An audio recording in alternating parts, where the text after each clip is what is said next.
Welcome back and thank you for staying with us. We had just gotten to introduce or gotten to define what rabies is. And there's a question I have, Doc. Can it be transmitted through scratches, through a scratch by a dog that is infected, or it's only through a bite because it's the saliva that carries the virus? Yeah, of course it can be transmitted through the scratch. Okay.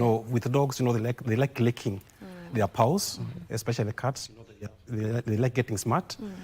And once a rabid cat or a rabid dog has got the rabies, the saliva, then once it begins licking the paw, and that paw unfortunately scratches somebody, then there is a potential that that scratch can lead to a rabid case. Okay, so it's not just the bites, the scratches can also transmit rabies to a human being. Yes. All right, just how common is rabies in the country at the moment?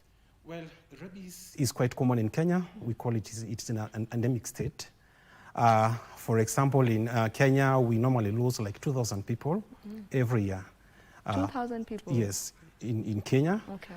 To rabies, and I've worked in especially Masai Land with rabies and in Machakos recently, whereby in the last 3 years or so, about 5 people, especially children, have succumbed to rabies disease.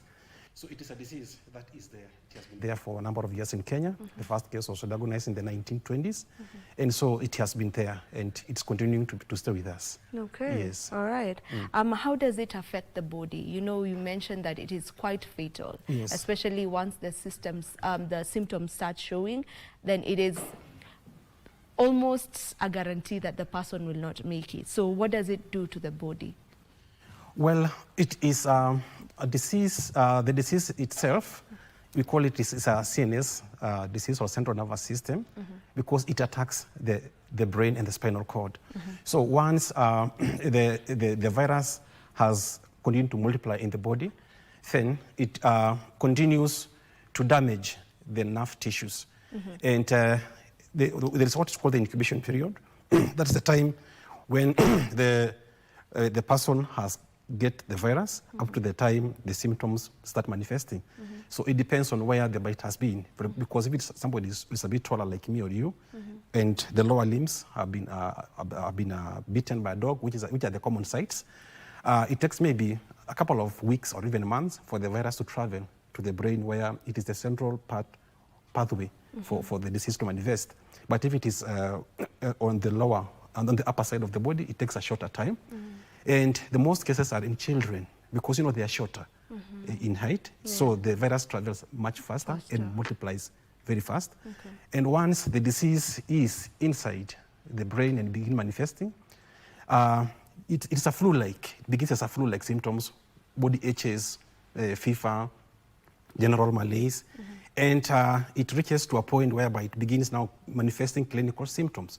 There are two ways that it can manifest.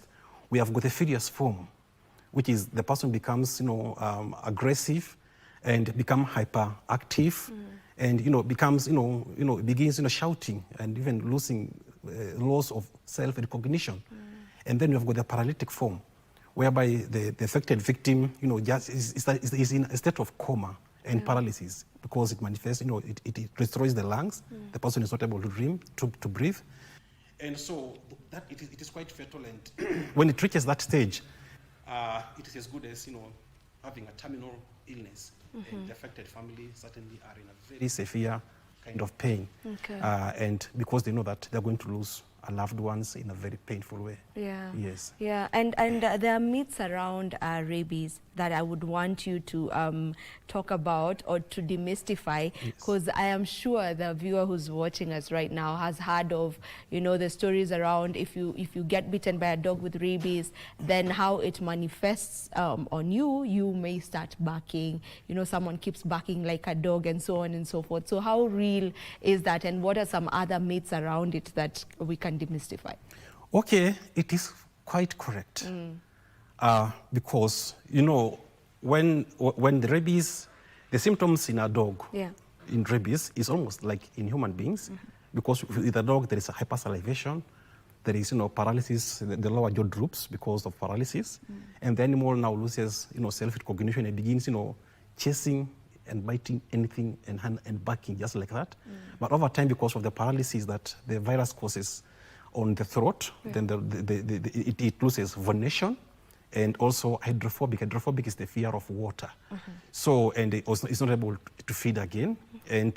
And when that virus is now transmitted to human beings, actually it reaches a stage whereby even a person begins barking like a dog during the terminal stages. And it is something that is very painful and traumatizing to watch.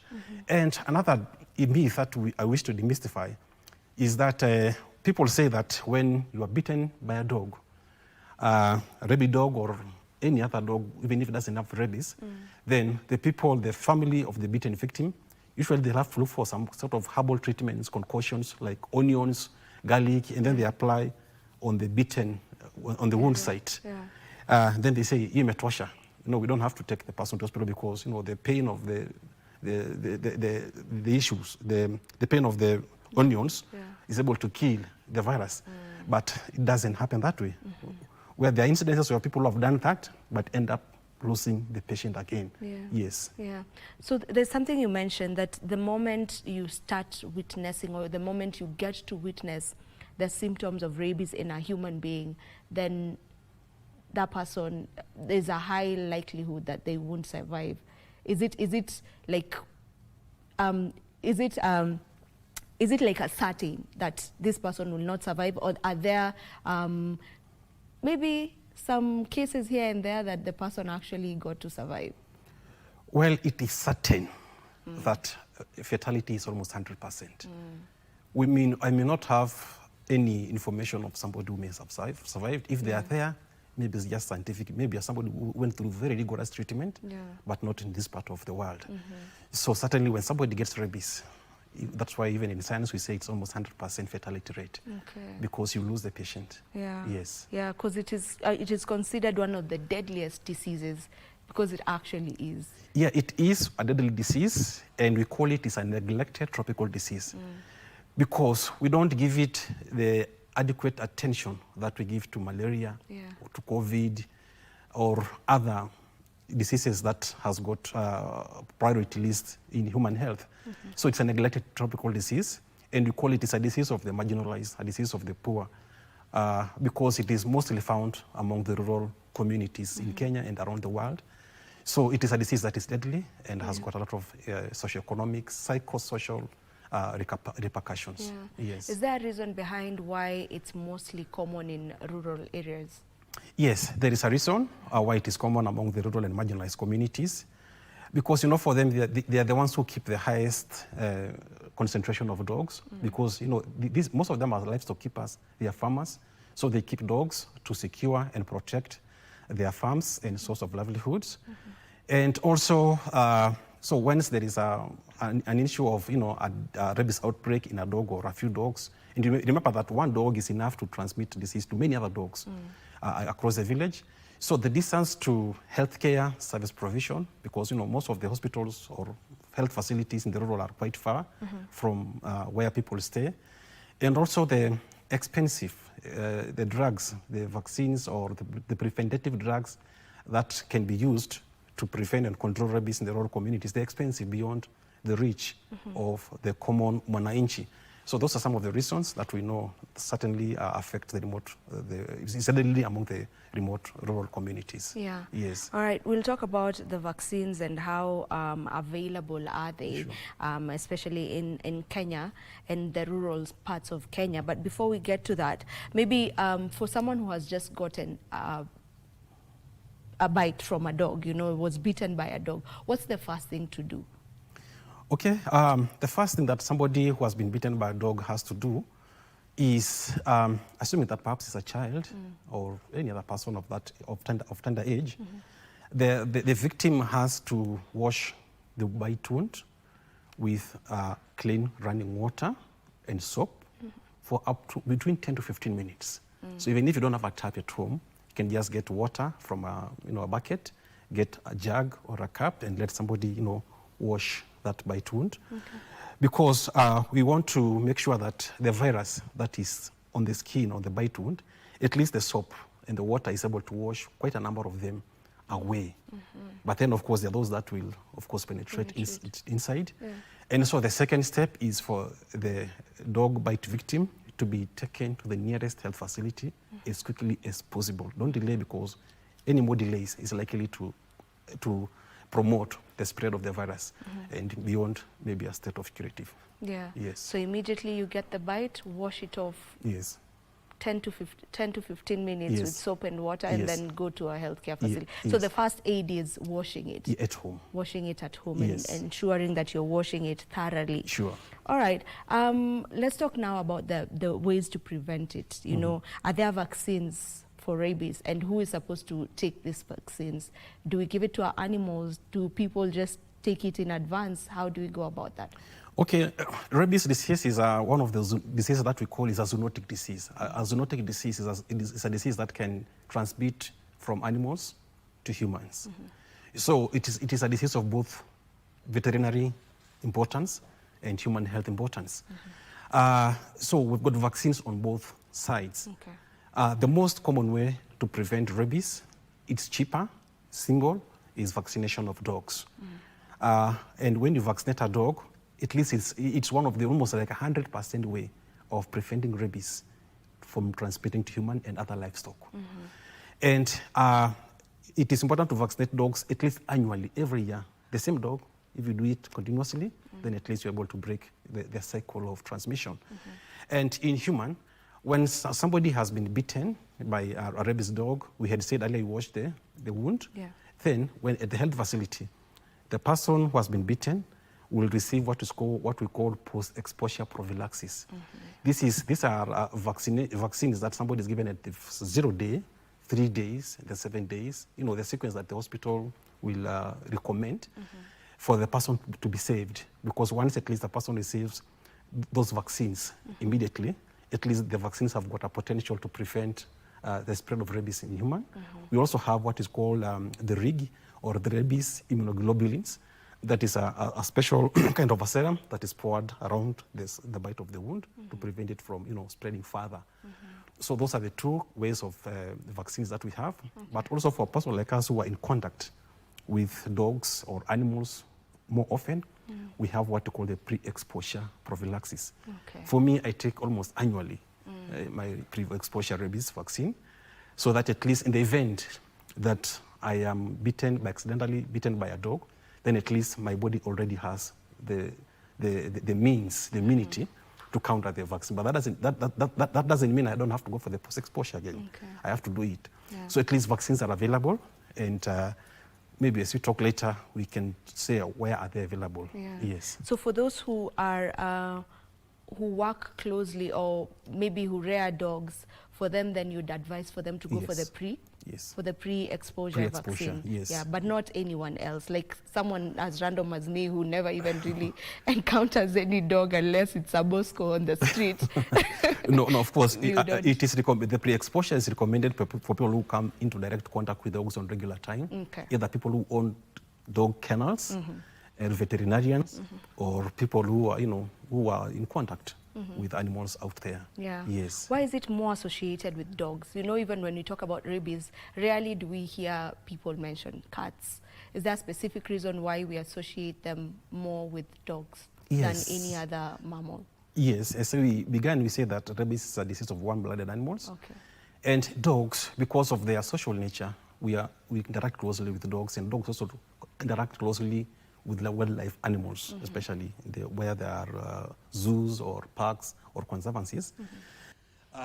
Dogs have been known to transmit almost like 98% of rabies cases to humans and even to other livestock. So that's that special way that dogs are the reservoirs of the rabies vaccines. And because, for the dogs, it is not, let me also clarify that not every dog bite can transmit rabies, because not every dog has rabies disease. So it is just important to clarify that. But that doesn't mean that you just have to go like that. At least take precaution care, just in case the biting dog may have may have, you know, some rabies vaccine in it. Okay. So because of how we rear dogs and our social conduct with dogs, that's why dogs are more important in terms of rabies transmission. All right. Yes. I know you've touched on this a bit, but maybe you can go expound further on it or go deeper into that into it. What signs maybe should dog owners watch out for, you know, in order to get to pinpoint, you know, potential rabid animals? Okay. The first sign that you have to, or the first thing that will tell you but that my dog may not be right, may not be, you know, may not be healthy, is first of all if there is a contact between your dog. If you normally house your dog and it may have gone outside, or you may have had that a dog has come from outside into your compound or to attack your dog, that may be one thing that tells you that certainly there's a risk. But then you may realize that dogs are social animals, and a dog that normally comes and meets you and, you know, climbs you and, you know, wags the tail when they see you, they get excited when they see you. Suddenly they change demeanor, they change behavior, and they start, you know, attacking you, attacking people who are very familiar to it. Then certainly that tells you that there is something wrong with my dog. And of course, you know, when they chase around the other dogs that they normally kept with, or even cats, or even, you know, sheep, goats that are very common to eat, and begins attacking them, then certainly that has to ring a bell in your mind that something is not right with my dog. And of course, if it now attacks you itself, you know, and bites you, or scratches you, or even wrestles you down, then certainly that tells you that my dog may be rabid. And of course, as you said earlier, the symptoms, salivation, paralysis, loss of appetite, not able to eat, not able to drink water. Those are some of the clear signs that tells you that it could be my dog. I'm suspecting that it could be sick from rabies disease. And so I think those are the most cardinal signs that tells you that my dog may be rabid. Yeah. Yes. So for a pet owner who notices all of that, what would be your advice to them? Do they just do away with the dog, or is there something that can be done? Yes, there is something that can be done. One thing that we have to say is it's always important to confine your dog. At least just look for, you know, a creative way to know how to confine your dog. If you have got a small, you know, a kennel that you normally keep the dog, just let it stay there. Or you may create some sort of, just a very small shelter for you to contain. Either we tether it to somewhere there, and then call a veterinary practitioner who normally treats the dog, for him to come and examine the dog. And we normally say that at least confine the dog for around 10 to 14 days, because within that period, if the dog is rabid, then it will develop the symptoms, the signs suggestive of rabies. And if not, then call again your veterinarian after such a after that time, for him to come and examine. In case the dog is rabid, then the veterinarian will know how to come and handle the dog and then put the dog down, so that doesn't transmit the disease more to people. And then, of course, he has to have some courage to take samples to veterinary investigation laboratories. And what we normally do is he has to maybe take the whole dog, and the veterinary laboratory technicians will decapitate, you know, cut off the head, get the sample from the brain for them now to test for the rabies virus. And in case it turns out to be positive, then it is important for the immediate family members or any other person known to have get into contact with the dog to now receive post-exposure prophylaxis treatments. And now that brings in the issue of the One Health. Okay, the One Health is a collaboration between the animal sector, the human health sector, and the environment. So now the situation has transferred from the veterinary side to the human health. So the medical officers shall now begin administering post-exposure prophylaxis to the affected families and offer some sort of psychosocial and counseling support to the affected family. Okay. Yes. Now, I mentioned Bosco, you know, and that's the word that is used, or the name that is used on the streets for most stray dogs. Yes. So stray dogs are many when it comes to, when you talk about even just Nairobi or even our villages, we have so many stray dogs around. Should this be a concern? And you know, maybe what should be done by, you know, health organizations or the government itself in terms of ensuring that, you know, all these stray dogs are also getting the vaccine that they need to receive? Okay, a good question. Let me also try to say that for us, the issue of stray dog, we call it roaming dogs. Well, that's a term that we apply for dogs that are commonly seen, loitering around and, roaming. Let me also say that not some of these stray dogs that we call them stray, these are owned dogs. These are dogs that have got their homes, their owners, and as a research that has been conducted has found that dogs, especially from these peri-urban areas, have got a roaming distance of around 2.5 kilometers, a radius of 2.5 kilometers, so they don't go quite far. And a dog that is not well taken care of at home, they're not given food, they're not given attention, health care, the dog will certainly have to get and fend for food from, the garbage in towns. All right, just a moment. They need to look into your microphone for a bit. But now there you've heard it from our doctor, and I'm sure that you are also getting to learn a lot, especially for people who rear dogs, for people who keep dogs as pets in the house. You have gotten to hear of the symptoms to look out for, to get to know if your dog is a rabid animal, if it has a rabies, and what to do in case it has those symptoms, how to ensure that you contain that, and also get yourself to safety and ensure that it does not get to you, because as we've heard from Dr. Ezra, that it is quite fatal.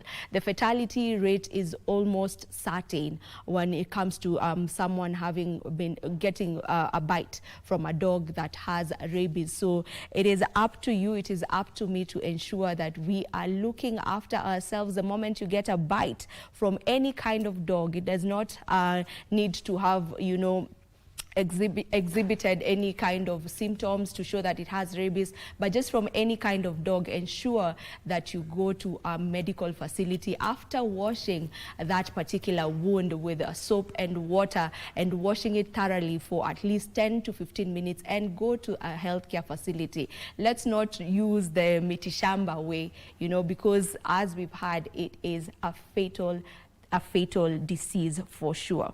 Now, I'll get back to you, Doc. You were talking about, the stray dogs, and how to go about ensuring that these stray dogs are being looked at, in order to help curb the spread of rabies. Yeah, it's as I was saying earlier, the issue of stray dogs for us is not really, we cannot really say that we have got ownerless dog.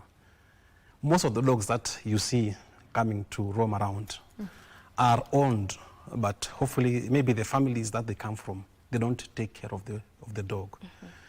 They don't give food, and they don't give the necessary attention. I remember sometime when I was working in Machakos in Matu, I specifically lived in Matu for around 3 months doing rabies vaccinations. And I spotted, a dog that I became familiar with a certain dog that every morning as we go out into the field, the dog will come to town to find food, but in the evening around 6 the dog will go back home. So I christened that dog the working dog, because it has got a like a person. So that tells you that a dog like that one and many other dogs, they have where they know they are kept. They have got their owners, but they are not getting the necessary attention. The other issue that we have about stray dog is the environmental part of it, because we don't clean our towns. We don't dispose the garbage, the food waste in the right way. So these dogs come to fend for themselves food. So that also brings a high risk and a threat to rabies control, because most of the rabies vaccinations are done daytime, but these dogs come to town or garbage daytime, and they miss the opportunity to get their vaccine. So in the evening they may interact with the people and the neighbors and their owners, and they may also transmit the disease. So that is one of the things that we call stray dogs. And of course, the issue of what can the authorities do? We have got the Animal Disease Control Act, and that has vested a lot of powers to the local authorities, now the counties, for them to see how they can, try to increase community awareness and education on responsible dog ownership. That at least if you're not able to keep a dog, don't keep it at all. But if you can keep a dog, then at least give the dog the necessary care, food, clean water, health care, provision, and a good place for them to stay, and the dog will not leave you. So that's one way of controlling the stray dogs. Of course, the other way is dog population control. Sometimes when there is mass vaccination of dogs, some NGOs and the government partner together to do what we normally call dog population control measures like castration, neutering, spaying dogs, at least so that dogs will not multiply or give birth or reproduce so often. Yes. Yeah. And still on vaccinations, maybe, what are the legal requirements for pet vaccination in Kenya? Okay, first of all, the vaccine has to be registered with the Veterinary Medicines Directorate. This is a government parastatal that maintains all veterinary medicines and products to be registered in Kenya. And then also make sure that the person who attends to a dog is registered with the Kenya Veterinary Board. And every vaccinated dog must be, the owner of the vaccinated dog must be issued with a vaccination certificate to show that the dog is safe. The vaccination certificate carries the name of the dog, the name of the owner, the estate, the resident, as well as the vaccine that has been used, the details of the attending veterinarian. All right, Yes. okay. And right now, how about we head over to KICC? All right, just as you can see over there, that is KICC, where the COMESA Summit is happening right here in Nairobi. And the Deputy President, Kithure Kindiki, has just arrived, as we have seen from the pictures that we are getting live from KICC. That is the Deputy President who has gotten to KICC for the summit that is happening right here in Nairobi. That is the 24th COMESA Summit, and this is their 30th year, so they are also celebrating the 30 years anniversary of COMESA, and this is a huge thing for Kenya, as we've just we had that conversation earlier in the morning with Mike Migwi and our guest this morning, and we're just trying to look at what that means for Kenya. You know, what that means for Kenya in terms of the trade and what that will do for our economy, the fact that we are the ones hosting this 24th summit of COMESA. So that is something that we will be keeping up with. We have our business reporters on standby at KICC, and they will be sure to bring us all the reports on what will be talked about. Matters COMESA, so you definitely want to keep it right here on KBC to get all the information concerning COMESA 2025. That is the 24th COMESA Summit that is happening right here. So do stay right here on KBC. Stay tuned to KBC for all that information. Now I'll get back to the doctor as we get to wind up on the conversation that we're having on rabies. And Doc, I would love to know maybe what are some challenges that exist at the moment matters rabies prevention? We've got a number of challenges. One is the government is not really giving the rabies disease the right priority that it deserves. As we said earlier, it is a neglected disease. So once the government is able to give the rabies disease the required priority, at least the resource mobilization in terms of funding and reaching out to communities will also improve and increase. So basically that is what we can say. And of course the issue of legislation also. There is a Rabies Act that is there in our laws, but we find that it's not given the adequate attention that it deserves. So basically those are the major challenges. Of course the challenges of inadequate vaccine availability for dogs is not there. You find that at least counties in Kenya, there was what we call the National Rabies Elimination Strategy that was launched in Kenya in 2014 to jumpstart the rabies elimination strategy. For information, we were supposed to be clear of rabies, to have eliminated rabies by 2030. By 2030, we were just 5 years to that, but no major step has been done so far. And the county's leadership certainly need to step up efforts to mobilize resources and increase community education and awareness, improve accessibility and affordability of rabies vaccines, both in humans and in dogs, and encourage mass rabies vaccination of dogs. In that way, we're able to at least compared, if you know the population of dogs, if we do like 70% of dog vaccination annually, then you're able to break the cycle of rabies transmission to people and to other livestock. Yeah. Yes. Yeah. So we still have so much work to do. We still have so much work to do. Eradicating rabies Yes. in the country. Yes. Yeah. When you talk about the vaccines, where exactly can one go get the vaccines? Okay. For the dog vaccines, you can get them from these big agrovet shops, pharmacies, and also you can get from the Kenya Veterinary Vaccine Production Institute, it's just in Kabete here, as well as various county veterinary and sub-county veterinary offices, whereby they're trained professionals from the government and also from the private sector. We have got the private animal health service providers who are able to get the vaccines and vaccinate the dog right. For the human, at least we have got, they can be available in hospitals and in leading pharmaceutical outlets. Okay, yes, okay. Yes. So that is where someone can go get the vaccines for the dogs? Yes. And for the humans as well? Yeah. For the, I mentioned that in humans you can get them from, hospitals, health facilities, and big pharmaceutical outlets. But you have to at least let the trained professionals be the ones to handle the vaccines to administer to either dogs or to humans. Yes. All right. Okay. And as we finish off with this conversation, are there maybe countries that have successfully eradicated rabies completely? Yes. We have got countries, especially like North America, Canada, most of Western Europe, Japan. These developed countries, they have managed to eliminate dog-mediated rabies.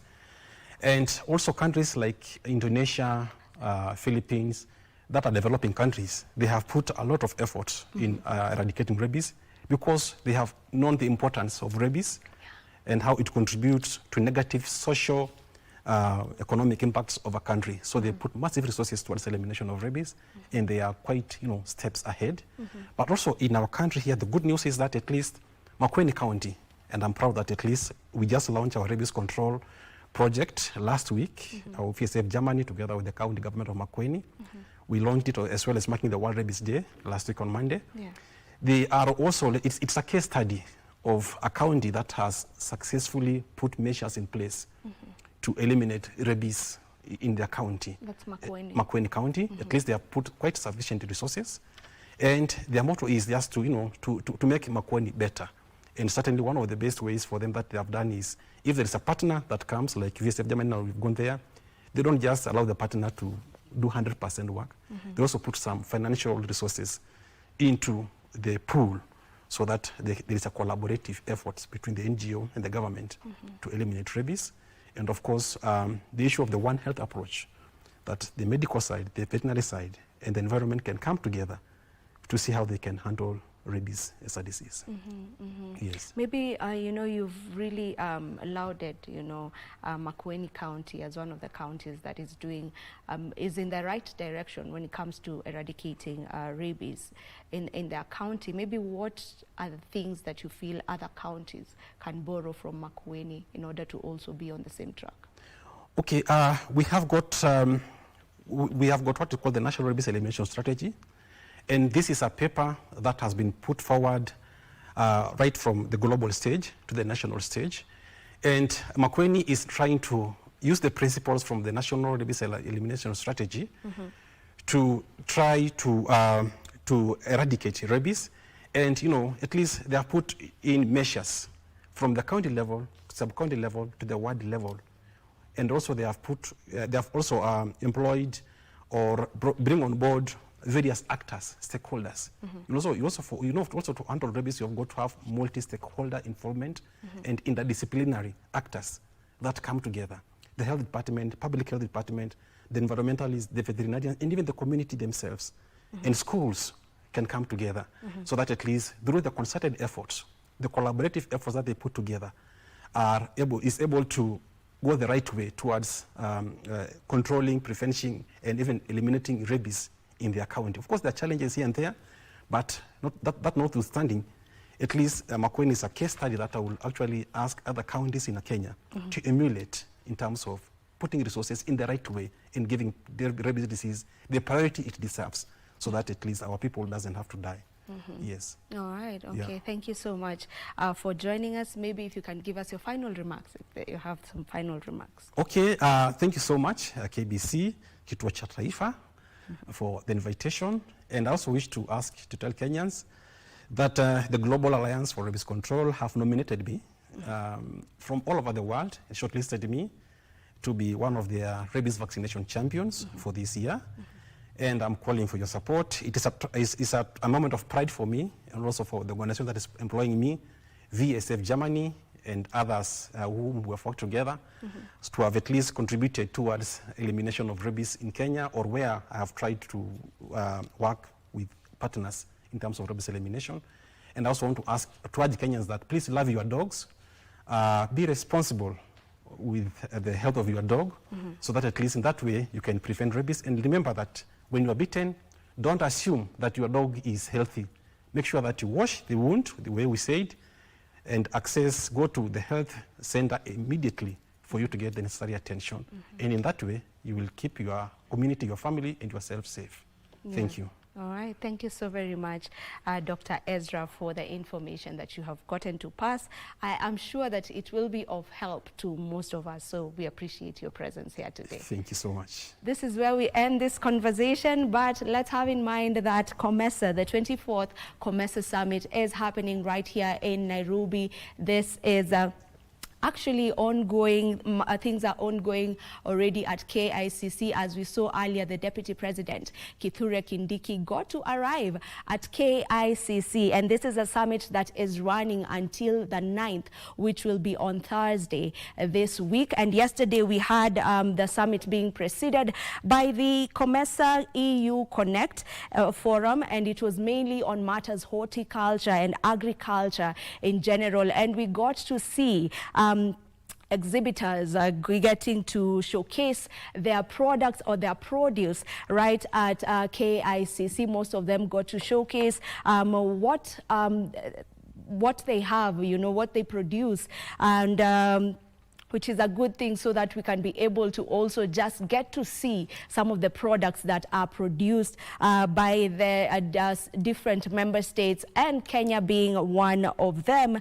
And we had several speakers taking stage yesterday during that forum that was happening, that is the COMESA EU Connect forum that happened. And we had the Cabinet Secretary Agriculture, Mutahi Kagwe, who also was there, and he got to talk and highlight several things. We also had the CS for Trade, that is Lee Kinyanjui, also taking stage to talk matters trade.